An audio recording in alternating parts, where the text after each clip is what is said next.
বগুড়ায় পাটের আবাদ ভালো হয়েছে, ফল নিয়ে আশাবাদী কৃষক।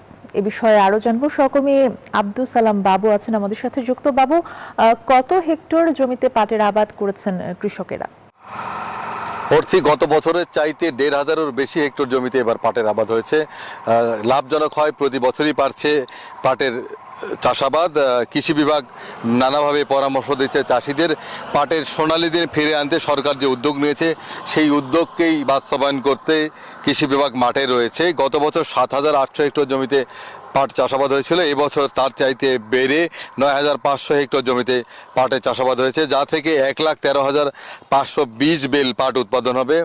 এবং ইতিমধ্যেই বিভিন্ন স্থানে পাট কাটা শুরু হয়েছে। আমরা যমুনার চরাঞ্চলে দেখেছি, সেখানে পাট কাটছে এবং ইতিমধ্যে পাট জাগ দেওয়া শুরু হয়েছে। আমরা রয়েছি বগুড়া সদর উপজেলার একটি ক্ষেতে, যেখানে পাটের গাছ বাতাসে দোল খাচ্ছে। পাতাগুলো, গাছগুলো, যেই দোল খাওয়া গাছগুলোই স্বপ্ন দেখাচ্ছে চাষিদের সোনালী আঁশের সুদিন ফিরবে, সেটিই কিন্তু চাষিরা আমাদেরকে জানাচ্ছেন। মূলত চৈত্র মাসে জমিতে পাট কেটে বীজ বপন করে আষাঢ় ও শ্রাবণ মাসে পাট কাটে চাষিরা।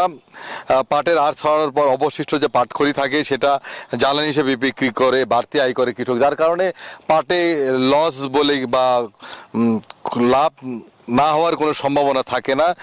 প্রতি বিঘায় ৮ থেকে ১২,০০০ টাকা খরচে ৭-৮ মণ পাট পাওয়া যায় এবং আকার ভেদে উচ্চ ফলনশীল যে পাট রয়েছে, সেটা ১০ মণ পর্যন্ত পাওয়া যায়। তো যার কারণে প্রতি বছরই পাট চাষের জমি বাড়ছে এবং কৃষকরাও আগ্রহী হচ্ছে। এই ছিল বগুড়া থেকে সর্বশেষ। ফিরবো স্টুডিওতে অর্থীর কাছে।